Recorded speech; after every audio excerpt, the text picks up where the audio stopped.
कहाँ से जाएगी? उसको क्या दूसरी दूसरी दे दे। ईंटें रखने लगी है।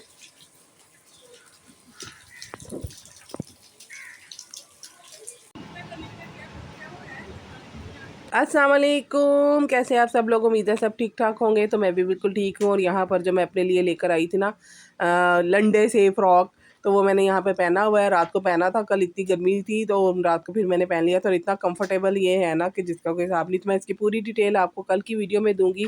अभी तो ना मैं यहाँ पर कपड़े सी करके रखवाए थे मैंने रात को ही, क्योंकि आज मुझे जाना है अपना चेकअप करवाने के लिए। आप सबको जैसे ही पता है कि मुझे एलर्जी का मसला है, तो मैंने यहाँ पर पता चला कि यहाँ पर भी ना इस्लामाबाद वाला जो एलर्जी सेंटर है उसकी ब्रांच खुल गई है। तो मैंने कहा चलो चलते हैं। तो अभी सुबह सुबह का टाइम हो रहा है, मैं उठ गई हूँ। तो मेरा मूसा जी अभी तक सोया हुआ है। माशाल्लाह से मूसा मेरा जानू पालू सो रहा है। अरूज को मैंने उठा दिया था। मैंने कहा चलो, बच्चियाँ कहती मम्मा मौसम अच्छा है तो हम भी आपके साथ चलेंगे। तो मूसा ने कहा मैं नहीं जाऊँगा, मैं घर में ही रहूँगा। तो ये देखिए जनाब, आपको बाहर का मौसम दिखाती हूँ, कितना प्यारा मौसम हो रहा है। तो मुझे लगता है कि ना बारिश आएगी। वेदर में तो वैसे शाम में बारिश आ रही है, लेकिन मुझे लगता है कि ना अभी बारिश आ जाएगी। तो यहाँ पर ना मैंने दोपहर के लिए ना खाना चढ़ा दिया है और चाय चढ़ा दी है। पिया को मैंने कहा बाज़ार से ना नान चने ले आए। तो पिया नान चने लेकर गए हैं, लेने के लिए गए हैं, क्योंकि अंडे बनाओ पराठे बनाओ तो उतना ही खर्चा आ जाता है। तो नान चने फिर थोड़े सस्ते पड़ते हैं। तो वैसे भी आज बच्चों का मूड था कि मौसम अच्छा है तो मामा नान चने मंगवा लें। और यहाँ पर लंच के लिए मैंने ना मसर चढ़ाए थे, क्योंकि मेरी माँ कहती हुंदी सी कि घरों जो जाओ ना घर दे विच ना खान पीन का इंतजाम करके निकलो, तो जाके ना घर आके ना कोई मसला मसाइल ना हो। तो पता नहीं वहाँ पे कितनी देर लग जाए, क्या हो जाए। तो घर आए तो घर में खाना पका होना चाहिए। तो यहाँ पर ना मैंने खाना चढ़ा दिया। मसर बच्चे कह रहे थे काफ़ी अर्सा हो गया मम्मा आपने मसर चावल नहीं पकाए। तो यहाँ पर ना फिर मैंने मसर चढ़ा दिया, साथ ही मैंने चाय चढ़ा दी है। तो जब तक मेरे मसर होंगे तब तक हमारा नाश्ता वाश्ता हो जाएगा और बच्चे रेडी हो जाएंगे। और फिर नाश्ता करने के बाद जो है क्या कहते हैं, अल्लाह भला करे उसको, मैं भी रेडी हो जाऊंगी। तो यहाँ पर जनाब पिया आ गए हैं नाश्ता लेके। तो चाय भी मेरी बन रही है। तो ये माशाल्लाह से पिया आ गए हैं नाश्ता लेके। तो गरम गरम नान आए हैं, साथ चने आए हैं। तो आप भी आइए नाश्ता कर लीजिए। नाश्ता करने के बाद हम निकल पड़े थे जनाब। तो यहाँ पर बच्चियाँ मेरे साथ जा रही थी, कह रही थी मौसम अच्छा है हम भी जाएंगे, आप इतनी दूर जा रही हैं तो हमारी भी ना वो क्या कहते हैं उसको लॉन्ग ड्राइव हो जाएगी। तो बस बहाना बच्चे तलाश करते हैं घर से निकलने का। तो यहाँ पर बच्चे मेरे साथ हैं। मूसा नहीं आया, मूसा अभी तक घर में ही है, वो सो रहा है। सो नहीं रहा, उसने नाश्ता कर लिया था हमारे साथ। तो जनाब जैसे ही हम निकले ना तो किनमिन किनमिन स्टार्ट हो गई थी। उसके बाद सारे रास्ते में इतनी बारिश मिली, आप देख सकते हैं लाहौर की सड़कें हर जगह पे बारिश ही बारिश थी, बारिश भी बारिश थी, कहीं पे ज़्यादा बारिश थी कहीं पे कम बारिश थी। बस सारा रास्ता ना बारिश ही बारिश, हम इंजॉय करते हुए गए और बड़ा मज़ा आया। और ठंडी ठंडी हवा भी आ रही थी और ठंडी ठंडी बारिश भी आ रही थी। और ये जनाब हम पहुंच गए हैं ठोकर न्याज बेग पर ना, ये पाक इस्लामाबाद एलर्जी का सेंटर है। पीर मंगल को ये खुला होता है, 10 से 2 इसकी टाइमिंग है। तो जनाब यहाँ पर हम आ गए, क्योंकि मुझे ना आप सबको पता ही है कि मेरी तबीयत ख़राब हो जाती है जब सीज़न है, मुझे एलर्जी का इशू है। तो मैंने कहा चले इसके बारे में ना यहाँ से इलाज करवा लेते हैं। तो यहाँ पर अब हमने टोकन ले लिया, अपना नंबर ले लिया, फ़ाइल हमारी बन गई है। तो हम वेटिंग में बैठे हुए हैं कि जब हमारी बारी आएगी तो फिर हम अंदर चले जाएंगे। तो यहाँ पर जनाब हम वेटिंग कर रहे हैं और बच्चियाँ एज़ यूजुअल बैठ के मोबाइल स्क्रॉल कर रही हैं, स्नैप्स भेज रही हैं। तो यहाँ पर मैं भी बैठी हुई हूँ, बच्चियाँ बैठी हुई और ये मेरी साथ वाली ना करवा के आई है टेस्ट। तो उसको देख के ना थोड़ा सा दिल डर गया कि इतने सारे टक लगे। और पिया तो समझे शायद ना लंबे लंबे टक लगे हैं। तो पिया को आप देख सकते हैं पिया किस कदर घबराए हुए बैठे हैं कि एडे लंबे लंबे टक लग देंगे तो किस तरह ठीक होंगे। तो खैर इतने बड़े बड़े टक नहीं थे।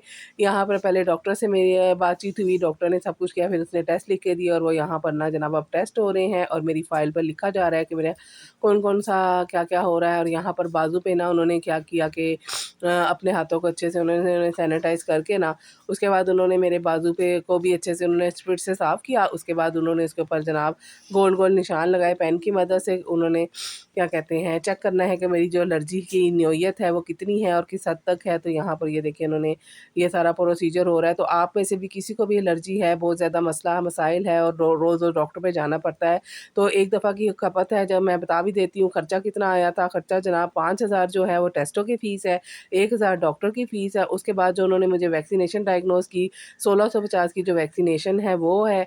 तो जनाब ये सारा खर्चा मिला-मिलू के और फिर आप क्या कहते हैं जो हमें वैक्सीनेशन लगाने के लिए जो हमने क्या लेनी है, ये सिरिंजें लेनी है, 450 की ये सिरिंजें हैं। तो आप हिसाब लगा लें तकरीबन 8,500 बन जाते हैं। तो 8,500 का जनाब ये खर्चा है। और लेकिन ना अब मुझे पता चल गया है, वैसे तो मुझे पहले से भी अंदाज़ा था, मैं पहले भी दवाई वगैरह लेती रहती थी, मुझे डस्ट एलर्जी का इशू है। लेकिन अब ये शुक्र अल्हम्दुलिल्लाह है कि जो मैं पहले से दवाइयाँ लेती थी ना, उन दवाइयों से मेरी जो है ना अल्लाह का शुक्र है, लाख लाख शुक्र है, उससे जान छूट गई। क्योंकि डॉक्टर ने सारी दवाइयाँ बंद कर दी हैं। परहेज़ उसने बताई है जनाब, चावलों से परहेज़ बताई है कि उसने कहा डेली डेली आपने चावल नहीं खाने, कभी कभार खाने हैं।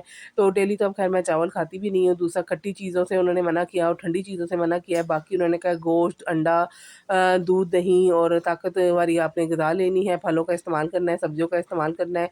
तो अब मुझे कमेंट ना आने लग जाए कि जी चावल खांदी जी, इतने चावल उन्होंने चावल मना नहीं किए। उन्होंने कहा है कि आपने कम खाने हैं, मतलब रोज़-रोज़ नहीं खाने वो। तो मैंने कहा रोज़-रोज़ तो अब खाए भी नहीं जाते, ना ही कोई खाता है रोज़-रोज़ चावल। तो हम हिंदू थोड़ी हैं कि रोज़ ही हम चावल बनाएँगे हम। तो यहाँ पर ख़ैर जनाब पहले उन्होंने कोई दवाई लगाई, मुख्तलिफ़ किस्म की उन्होंने 5 दवाइयाँ लगाई। उसके बाद उन्होंने ना 5 जगहों से ना मेरी स्किन को उन्होंने इस तरह से ना कट लगाए हैं। और फिर उन्होंने मुझे कहा है कि आप जाके ना बाहर आधा घंटा वेट करें, और जब कट लगाए तो फिर जनाब पता चला कि हाँ भी स्किन उखड़ रही है, तो यहाँ पर कट लग रहे हैं। तो ये आप देख सकते हैं। तो मैंने उनसे इजाज़त ली थी कि मैं वीडियो बना लूँ, तो उन्होंने कहा हाँ जी बना लें। उन्हें क्या इश्यू होना था उनका, तो क्या कहते हैं मार्केटिंग होगी फ्री में। तो ख़ैर ये कोई प्रमोशन वीडियो नहीं है, ये फ्री की मार्केटिंग है। लेकिन ये मैं आप लोगों के लिए बता रही हूँ कि अगर आप लोगों में से भी किसी को किसी भी किस्म की एलर्जी है, खाली ये खांसी, नज़ला, ज़ुकाम वगैरह एलर्जी का सेंटर नहीं है। किसी भी किस्म की स्किन एलर्जी, डस्ट एलर्जी, बालों की एलर्जी, आँखों की एलर्जी, किसी भी किस्म की एलर्जी है ना, आप यहाँ पर जाएँ और डॉक्टर को बताएँ, फिर डॉक्टर आपको बताएगा और वो आपके टेस्ट होंगे। और उसके बाद जो टेस्टों की आधा पौना घंटा के लिए आपको बाहर बिठा देंगे। फिर ये स्वेल होता है, पता नहीं उनको देखने का उनका तरीका है। तो फिर वो मेरा 2-3 जगह से स्वेल हुआ था, तो उन्होंने मुझे कहा कि आपको ये वाली एलर्जी है, आपको डस्ट और पॉलन एलर्जी है, तो आप परहेज़ करें, घर में जानवर वगैरह ना रखें, पौधे वगैरह परिंदे वगैरह ना रखें, सफाई का ध्यान रखें और डस्ट से बचें, मास्क लगा के रखें। तो ख़ैर उसके बाद मुझे वैक्सीनेशन भी उन्होंने दे दी है, जो कि मैंने नेक्स्ट मंडे से स्टार्ट करनी है। फिर मैं जब लगाऊँगी तो वो भी आपको बताऊँगी। उन्होंने मुझे एक इंजेक्शन दे दिया, उसके अंदर सारी वैक्सीनेशन है, जो कि मुझे 3 माह तक लगानी है। 6 माह तक मुझे परहेज़ करनी है, 3 माह तक मुझे वैक्सीनेशन लगानी है और 1 साल तक ना मुझे इसकी जो वैक्सीनेशन है ना वो लेनी है। उसके बाद जनाब बारिश ही हो रही थी और बारिश में ही हम घर आ गए। तो मसला जैसा कि मैंने आपको बताया था कि मैं सुबह ही बनाकर चली गई थी। तो यहाँ पर ना ये सुबह के बने हुए तो ये इतने गाढ़े हो गए, तो इनको ख़ैर मैंने फिर ना पानी डाल के सेट किया और गरम किया। तो मूसा को फ़ोन करके मैंने कह दिया था कि बेटा जी चावल भिगो के रखना। तो मूसा ने माशाल्लाह से ना क्या कहते हैं उसको सफाई भी कर दी थी, झाड़ू नहीं लगाया, लेकिन उसने ना खलारा वगैरह समेट दिया था और उसने चावल भिगो दिए थे और सब्ज़ी भी लेके उसने रख दी थी। बच्चों ने कहा था कि मम्मा हमें साथ आलू के कबाब भी खाने हैं। तो यहाँ पर मैंने ना मसरों को पानी डालकर किया पतला, फिर इनको मैंने अच्छे से 1-2 उबाले दिए।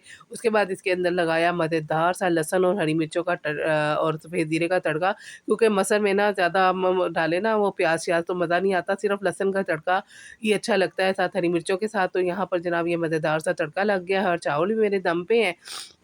तो बच्चों ने सुबह जल्दी नाश्ता कर लिया था और थोड़ा-थोड़ा ही किया था, इतना कोई ज़्यादा नहीं किया था।